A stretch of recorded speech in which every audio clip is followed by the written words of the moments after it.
வணக்கம். ஆகஸ்ட் 18ஆம் தேதி இன்னைக்கான 2வது பதிவு. பங்குச்சந்தையில் நடந்த சில விஷயங்களை விரைவாக பார்க்கலாம். முக்கியமான தகவல், நான் செபி ரெஜிஸ்டர்ட் அட்வைசர் கிடையாது. நம்ம சேனல்ல இருந்து எப்போதுமே ஸ்டாக் ரெக்கமெண்டேஷன்ஸ் கிடையாது. யூடியூப் சேனல் மட்டும் இல்லைங்க, மற்ற சோஷியல் மீடியா பிளாட்ஃபார்மான இன்ஸ்டாகிராம், வாட்ஸ்அப், டெலிகிராம்ல இருந்து கூட நாம ஸ்டாக் ரெக்கமெண்டேஷன்ஸ் வழங்குவதில்லை. மேலும் பணத்தை வாங்கிட்டு எந்த சேவையும் வழங்குவது இல்லை. பல போலியான குரூப் இயங்கிட்டு இருக்கு. தயவு செய்து ஜாகிரதையாக இருங்க. இந்த வீடியோவில் காட்டக்கூடிய அனைத்து கம்பெனிகளும் வெறும் இன்ஃபர்மேஷனல் பர்பஸ்க்காக மட்டுமே முதலீடு செய்யுங்கன்னு சொல்கிற வீடியோ கிடையாது. எந்த ஒரு முதலீட்லையும் ரிஸ்க் இருக்கும். ரிஸ்க் புரியாமல் இன்வெஸ்ட் செய்யாதீங்க. ரிஸ்க் புரியலன்னா தயவு செய்து இன்வெஸ்ட்மெண்ட்டை தவிர்த்துருங்க. நம்ம ருபி டிரைவர் சேனலை ஆதரிக்கிற அனைத்து நல்ல உள்ளங்களுக்கும் நன்றி.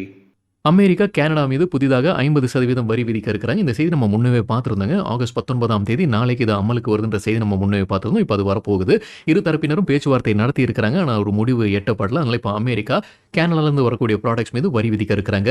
அமெரிக்கா எவ்வளவு இறக்குமதி செய்கிறாங்க கனடாலேருந்து பார்க்கும்போது $383 பில்லியன் பொருட்களை இறக்குமதி செய்கிறாங்க. இதில் $20 பில்லியன் பொருட்களுக்கு தான் இந்த கூடுதல் 50% வரி வர இருக்குன்னு என்டிடிவி ப்ராஃபிட்டில் சொல்லியிருக்கிறாங்க. அதாவது அமெரிக்கா கனடாலேருந்து இறக்குமதி செய்யக்கூடிய ஒட்டுமொத்த ப்ராடக்ட்ஸில் 5% ப்ராடக்ட்ஸ்க்கு தான் இந்த கூடுதல் வரி விதிக்க இருப்பதாக என்டிடிவியில் சொல்லியிருக்கிறாங்க. எந்தெந்த பொருட்கள்னு சில பட்டியலும் கொடுத்துருக்கிறாங்க. Wine, furniture, dairy products, cement, clothing, fishing rods, hockey equipment போன்ற பொருட்களுக்கு தான் இந்த கூடுதல் வரி விதிக்க இருக்கிறாங்கன்ற செய்தி என்டிடிவியில் கொடுத்துருக்கிறாங்க. ஆயிலுடைய விலை இன்றைக்கி $90 கடந்திருக்குங்க. 91 கடந்திருக்கு. 91க்கு மேலே நம்ம காலையில் டைமில் பார்க்கும்போது பிரெண்ட் க்ரூடுடைய விலை ஒரு பேரலுக்கு $91 கடந்திருக்கு. யூஎஸ் ஈரான் போர் முடிவுக்கு வர மாதிரி தெரியல. அந்த பேச்சுவார்த்தையும் இப்போ தடைப்பட்டிருக்குன்ற செய்தி நம்ம பார்த்துருந்தோம். ஸோ பிரெண்ட் க்ரூடுடைய விலை அதிகரிச்சிருக்கு. பேடிஎம் குறித்து காலையில் வீடியோவில் நம்ம செய்தி பார்த்துருந்தோங்க. கம்பெனியுடைய நிறுவனர் விஜய் சேகர் சர்மாவுடைய கம்பெனி ஷேர்ஸை விற்பனை செய்வதற்கான வாய்ப்புகள் இருக்குது. பிளாக் டீலில் 5% வரைக்கும் விற்பனை செய்யறதுக்கான வாய்ப்புகள் இருக்குன்னு காலையில் நம்ம செய்தி பார்த்துருந்தோம். அவங்க ஃப்ளோர் ப்ரைஸும் நிர்ணயித்திருந்திருக்காங்க $1535. அது நேற்று க்ளோசிங்கில் இருந்து ஒப்பிடும்போது 3% குறைவாக விலையை நிர்ணயித்திருக்கிறாங்கன்னு. அதாவது ரெசிலென்ட் அசெட் மேனேஜ்மெண்ட், அதான் அந்த நிறுவனத்துடைய பேர். விஜய் சேகர் சர்மாவுடைய நிறுவனத்துடைய பேர் ரெசிலென்ட் அசெட் மேனேஜ்மெண்ட். அவங்க தான் அந்த 5% வரைக்கும் விற்பனை செய்யிருக்கிறாங்க காலையில் வீடியோவில் நம்ம பார்த்துருந்தோம். இப்போ மணி கண்ட்ரோலில் உறுதி செய்திருக்கிறாங்க. 1.92 கோடி ஈக்விட்டி ஷேர்ஸ், அதாவது 2.95% ஈக்விட்டி ஷேர்ஸ் கைமாறி இருக்கு.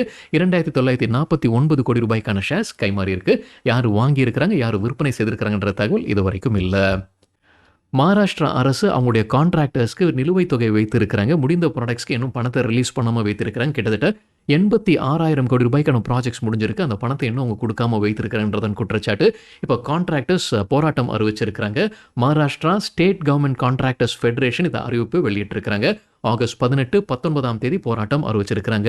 எந்த டிபார்ட்மெண்ட்டில் நிலுவைத் தொகை அதிகமாக இருக்குன்னு பார்க்கும்போது வாட்டர் சப்ளை டிபார்ட்மெண்ட் கிட்டத்தட்ட 40,000 கோடி ரூபாய். அவங்கள தொடர்ந்து பப்ளிக் ஒர்க்ஸ் டிபார்ட்மெண்ட் 17,500 கோடி ரூபாய் நிலுவைத் தொகை வைத்திருக்கிறாங்க. அதாவது முடிந்த ப்ராஜெக்ட்ஸ்க்கு இன்னும் அவங்க பணத்தை ரிலீஸ் பண்ணாமல் வைத்திருக்கிறாங்க. இந்த போராட்டம் அதற்கு பிறகு இப்போ ஏற்கனவே இருக்கக்கூடிய ப்ராஜெக்ட்ஸ் போய்கிட்டு இருக்கிற ப்ராஜெக்ட்ஸ்லையும் இது பாதிப்பை ஏற்படுத்தும்ன்ற ஐயம் இருந்துகிட்டு இருக்கு. செபி ஒரு எச்சரிக்கை விடுத்திருக்கிறாங்க. சோஷியல் மீடியாவில் இப்போ நிறைய பேர் லைவ் ட்ரேடிங் காட்டிக்கிட்டு இருக்கிறாங்க, ரெக்கமெண்டேஷன்ஸ் வழங்கிட்டு இருக்கிறாங்க. அதில் போய் விழுந்துராதீங்க, கவனமாக இருக்குன்னு ஒரு எச்சரிக்கை விடுத்திருக்கிறாங்க செபி. உங்களுக்கு ஏதாவது அட்வைஸ் தேவைன்னா ரெஜிஸ்டர்ட் அட்வைசர்ஸ் கிட்ட போங்கன்னு சொல்லியிருக்கிறாங்க. ஸ்டாக் டிப்ஸும் நிறைய பேர் வழங்கிட்டு இருக்கிறாங்க. அதுக்கு போகாதீங்க, ரெஜிஸ்டர்ட் அட்வைசர்ஸ் கிட்ட மட்டும் போங்கன்னு மறுபடியும் எச்சரிக்கை விடுத்திருக்கிறாங்க செபி.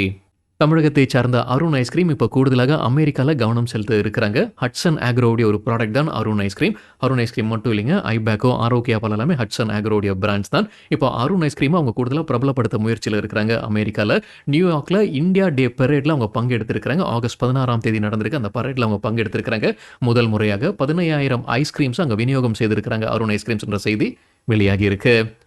ஐஐஎஃப்எல் ஃபினான்ஸ் குறித்தான ஒரு செய்தி, அவங்களுடைய கிரெடிட் ரேட்டிங்கை அப்கிரேட் பண்ணியிருக்கிறாங்க. Fitch long term issuer default ரேட்டிங்கை B+லேருந்து BB- உயர்த்தி இருக்கிறாங்க. Outlook stable. சீனியர் செக்யூர்டு டெப்ட் and global medium term note ப்ரோக்ராமுக்கும் அப்கிரேட் பண்ணியிருக்கிறாங்க. BB- B+ உயர்த்தி இருக்கிறாங்க ஃபிட்ச் ஐஐஎஃப்எல் ஃபினான்ஸுடைய கிரெடிட் ரேட்டிங்கை. ஓபராய் ரியாலிட்டி தரப்புல வந்து அப்டேட் இருக்குது. குருகிராம் ப்ராஜெக்ட்டில் சில கட்டுப்பாடுகளை விதிச்சிருந்தாங்க பஞ்சாப் அண்ட் ஹரியானா ஹைகோர்ட். அவங்களுக்கு ஏற்கனவே டிடிசிபி கிட்டேருந்து அப்ரூவல் கிடைச்சது. அந்த ப்ராஜெக்ட்டில் Haryana department of town and country planning கிட்டேருந்து ஏற்கனவே அப்ரூவல் கிடைச்சி அதை எதிர்த்து தான் போயிருக்கிறாங்க கோர்ட்டுக்கு. கோர்ட்டு சில கட்டுப்பாடுகளை விதிச்சிருந்தாங்க. இப்போ அந்த கட்டுப்பாடுகளை நீக்கி இருக்கிறாங்க. அதாவது அந்த லைசன்ஸ் வரைக்கும் ரத்து செய்யணும் தான் அந்த கோர்ட்டுக்கு போயிருந்திருக்கிறாங்க. இப்போ அதை நீக்கி இருக்கிறாங்க. பஞ்சாப் அண்ட் ஹரியானா ஹைகோர்ட் நீக்கி இருப்பதாக ஓபராய் ரியாலிட்டி சொல்லியிருக்கிறாங்க. இந்த ப்ராஜெக்ட் வழியாக கிட்டத்தட்ட 16,000 கோடி ரூபாய் வருவாய் கிடைப்பதற்கான வாய்ப்புகள் இருக்குது கம்பெனிக்கு. ஏற்கனவே கிராஸ் புக்கிங்ஸாக 8,109 கோடி ரூபாய் அச்சீவ் பண்ணியிருக்கிறாங்க Oberoi realty. Lloyds engineering works தரப்புல ஒரு அப்டேட் இருக்கு. Company steel infra solutions company லிமிடெட்ல 51% ஸ்டேக் வாங்கி இருக்கிறாங்க 626 கோடி ரூபாய்க்கு.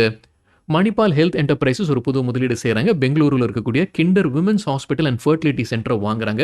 100 படுக்கை கொண்ட மருத்துவமனை இது. 130 கோடி ரூபாய்க்கான டிரான்சாக்ஷனாக இது இருக்கும். இன்ட்ராடேல 2% அதிகரித்தது மணிபால் ஹெல்த் என்டர்பிரைசஸ். ஜோதி சிஎன்சி ஆட்டோமேஷன் இன்ட்ராடேல கலக்கி இருக்கிறாங்க. 4% அதிகரித்தது. இன்ட்ராடேன்னு சொல்லும்போது நம்ம 11 மணி அளவில் எடுக்கப்பட்ட டேட்டா. நம்ம காலையில் வீடியோவில் செய்தி பார்த்துருந்தோங்க. மத்திய அரசு நிறைய ப்ராஜெக்ட்ஸ்க்கு அனுமதி வழங்கி இருக்கிறாங்க. அதில் ஒன்று ஜோதி சிஎன்சி ஆட்டோமேஷன் உடையதுன்னு நம்ம பார்த்துருந்தோம். அந்த ப்ராஜெக்ட்டுக்காக அவங்க 1020 கோடி ரூபாய் முதலீடு செய்ய இருக்கிறாங்க அடுத்த 5 ஆண்டில். ராஜ்கோட்டில் ஏற்கனவே அவங்களுடைய ஆலை இருக்குது, அங்கே தான் முதலீடு செய்ய இருக்கிறாங்க. ஜோதி சிஎன்சி ஆட்டோமேஷன் இன்னைக்கு இன்ட்ராடேல 4% அதிகரித்தது. மில்கி மிஸ்ட் ஐபிஓ முடிஞ்சு இன்னைக்கு லிஸ்ட் ஆனது. 18% கூடுதலாக லிஸ்டிங் இருந்திருக்கு. பாசார் ஸ்டைல் ரீட்டைல் குறித்து மணி கண்ட்ரோல்லேருந்து கிடைத்த ஒரு தகவல். கம்பெனியுடைய ஷேர்ஸை கியூபிட் ப்ரொமோட்டரான ஆதித்யகுமார் வாங்கியிருக்கிறாரு. 45 லட்சம் இக்விட்டி ஷேர்ஸ், அதாவது 5.9% ஸ்டேக் வாங்கியிருக்கிறாரு. 163 கோடி ரூபாய்க்கு யார் விற்பனை செய்திருக்கிறாங்க? பாசார் ஸ்டைல் ரீட்டைலுடைய ப்ரொமோட்டர்ஸ் விற்பனை செய்திருப்பதாக மணி கண்ட்ரோலில் தகவல் கொடுத்திருக்கிறாங்க. ஹைவே இன்ஃப்ராஸ்ட்ரக்சர் இன்னைக்கு இன்ட்ராடேல 4% அதிகரித்தது. கம்பெனி தரப்புல ஒரு அப்டேட் இருக்கு. NHAI national highways authority of India கிட்ட இருந்து உங்களுக்கு ஒரு கான்ட்ராக்ட் கிடைச்சிருக்கு. தமிழ்நாட்டில் பாளையம் ஃபி பிளாசாவை இயக்குவதற்காக தான் இந்த கான்ட்ராக்ட்னு சொல்லியிருக்கிறாங்க. Highway infrastructure. லீப் இந்தியா குறித்து மணி கண்ட்ரோல்லேருந்து கிடைத்த ஒரு தகவல். சிங்கப்பூர் அரசு ஸ்டேக் வாங்கியிருக்கிறாங்க, ஷேர்ஸ் வாங்கியிருக்கிறாங்க. 22.15 லட்சம் இக்விட்டி ஷேர்ஸ், அதாவது 0.5% ஸ்டேக். 34.4 கோடி ரூபாய் முதலீடு செய்திருக்கிறாங்க சிங்கப்பூர் அரசு. ஆர்பிபி இன்ஃப்ரா ப்ராஜெக்ட்ஸ் குறித்து மணி கண்ட்ரோல்லேருந்து கிடைத்த தகவல். இந்த மாதிரியான செய்தி சில தினங்களும் நம்ம பார்த்துட்டு இருக்கோங்க.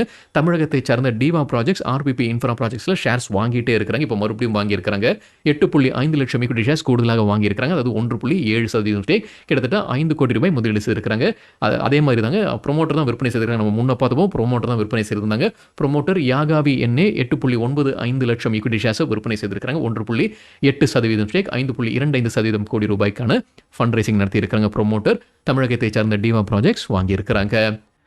அதானி பவர் குறித்து எக்கனாமிக் டைம்ஸ்லேருந்து கிடைத்த ஒரு தகவல். கம்பெனிக்கு சாதகமாக அப்பெலேட் ட்ரிபியூனல் ஃபார் எலக்ட்ரிசிட்டி தீர்ப்பு வழங்கியிருந்தாங்க. அவங்க கர்நாடகா எலக்ட்ரிசிட்டி டிஸ்ட்ரிபியூஷன் கம்பெனிஸ்க்கு 1005 கோடி ரூபாய்க்கான இன்வாய்ஸ் கொடுத்துருந்தாங்க. அவ்வளோ பணம் வர வேண்டியது இருக்கு, பில் கொடுத்துருக்காங்க. ஆனால் இது தவறான இன்வாய்ஸாக இருக்குன்னு Karnataka electricity distribution companies appellate tribunal for எலக்ட்ரிசிட்டிக்கு போயிருந்தாங்க. ஆனால் அது தள்ளுபடி ஆயிடுச்சு. அவங்க தீர்ப்பு வழங்கியிருந்தாங்க. அந்த பணத்தை கட்டியாக வேண்டும். அதானி பவருக்கு 45 நாட்களுக்குள்ளார கட்டியாக வேணும்னு அப்பெலேட் ட்ரிபியூனல் ஃபார் எலக்ட்ரிசிட்டி தீர்ப்பு வழங்கியிருந்தாங்க. அதை எதிர்த்து சுப்ரீம் கோர்ட்டுக்கு போயிருக்காங்க இந்த கர்நாடகா எலக்ட்ரிசிட்டி டிஸ்ட்ரிபியூஷன் கம்பெனிஸ். ஆனால் அதை தள்ளுபடி செய்துட்டாங்க supreme court. Appellate tribunal for electricity கொடுத்திருக்கக்கூடிய தீர்ப்பு செல்லும்னு சொல்லியிருக்கிறாங்க சுப்ரீம் கோர்ட். தகவல் நமக்கு கிடைத்தது எக்கனாமிக் டைம்ஸ்ல இருந்து.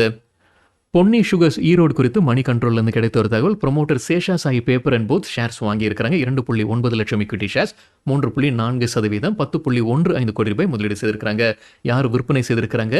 இன்வெஸ்டான அட்டியன் கேபிட்டல் இந்தியா ஃபண்ட் 3.13 லட்சம் இக்விட்டி ஷேர்ஸை விற்பனை செய்திருக்கிறாங்க. 3.6% ஸ்டேக், கிட்டத்தட்ட 11 கோடி ரூபாய்க்கு. அத்தியந்த் கேபிட்டல் இந்தியா ஃபண்ட் ஜூன் மாத இறுதியில் 9.46% ஸ்டேக் வைத்திருந்திருக்கிறாங்க பொன்னி சுகர்ஸ் ஈரோட்டில்.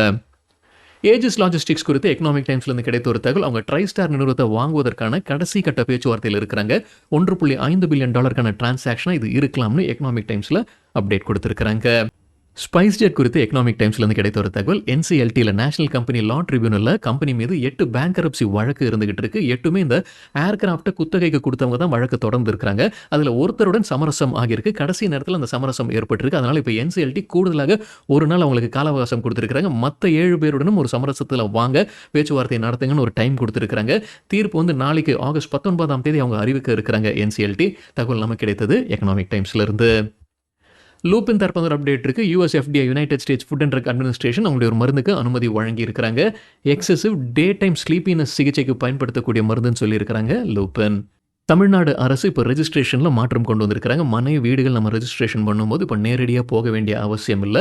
இணையம் வழியாகவே நம்மளால் இப்போ ரெஜிஸ்ட்ரேஷன் நடத்த முடியும். இப்போதைக்கு சிலதற்கு அவங்க கட்டாயமாக்கி இருக்கிறாங்க. அதாவது புதிதாக பிளாட்ஸ் விற்பனை செய்கிறவங்க, அப்பார்ட்மெண்ட்ஸில் ஃப்ளாட் விற்பனை செய்கிறாங்க புதிதாக அப்படின்னா அது எல்லாமே கட்டாயமாக ஆன்லைன் வழியாக தான் செய்ய வேண்டும்னு அவங்க கொண்டு வந்திருக்கிறாங்க. மற்றொரு அப்டேட் என்னென்னா, ரெஜிஸ்ட்ரிங் ஆஃபீஸர்ஸ் வந்து 24 மணி நேரத்தில் அந்த ரெஜிஸ்ட்ரேஷனை முடிச்சாக வேண்டும். அவங்க தீர்ப்பு வழங்கியே ஆக வேண்டும். தீர்ப்புனா என்னென்னா, அவங்க ஒன்று அந்த ரெஜிஸ்ட்ரேஷனை முடிக்கணும், அல்லது டாக்குமெண்ட்ஸ் போதாமல் இருக்குது அதை கம்ப்ளீட் பண்ணுங்கன்னு சொல்லணும், இல்லைனா ரிஜெக்ட் பண்ணணும். இந்த 3 விஷயத்தை கண்டிப்பாக அவங்க செய்தே ஆக வேண்டும் 24 மணி நேரத்தில். ஸோ இப்போ கான்டாக்ட்லெஸ் ரெஜிஸ்ட்ரேஷனை கொண்டு வந்திருக்கிறாங்க தமிழ்நாடு அரசு. இது சில விஷயங்களில் கட்டாயமாக்கி இருக்கிறாங்க. அமெரிக்கன் நாஸ்டாக்ல 23 மணி நேரம் ட்ரேடிங் நடப்பதற்கான வாய்ப்புகள் இருக்கு. அவங்க டிசம்பர் மாதத்தில இத லான்ச் பண்றதுக்கான வாய்ப்புகள் இருக்கு. அவங்க ட்ரேடிங் டைம நீட்டிப்பதற்கான வாய்ப்பு இருக்கு. அதாவது முந்தின நாள் நைட் 9 மணிலிருந்து அடுத்த நாள் காலையில 4 மணி வரைக்கும் அவங்க நீட்டிப்பதற்கான வாய்ப்பு இருக்கு. ஏற்கனவே இப்போ 4 மணிக்கே அவங்களுடைய ப்ரீ செஷன்ஸ் துவங்குதுன்னு நினைக்கிறேன். அத இன்னொரு முறை சரிபார்க்க வேண்டும். ஆனா இந்த மாற்றங்களுக்கு பிறகு 23 மணி நேரம் ட்ரேடிங் நடப்பதற்கான வாய்ப்பு இருக்கு. டிசம்பர் 6ஆம் தேதி இந்த ஆண்டு டிசம்பர் 6ஆம் தேதி அது கொண்டு வருவதற்கான வாய்ப்பு இருக்கு. ஆனா கண்டிஷன்ஸ் அப்ளைல தான் இப்போ இருக்குங்க. இன்னும் உங்களுக்கு US SEC securities and exchange commission கிட்ட இருந்து இன்னும் அனுமதி பெறல. ஸோ அந்த மாதிரி ரெகுலேட்டரி அப்ரூவல்ஸ் கிடைக்க வேண்டியது இருக்கு. அதெல்லாம் கிடைச்சது அப்படின்னா இந்த ஆண்டு டிசம்பர் 6ல இதை கொண்டு வருவதற்கான வாய்ப்புகள் இருக்கு.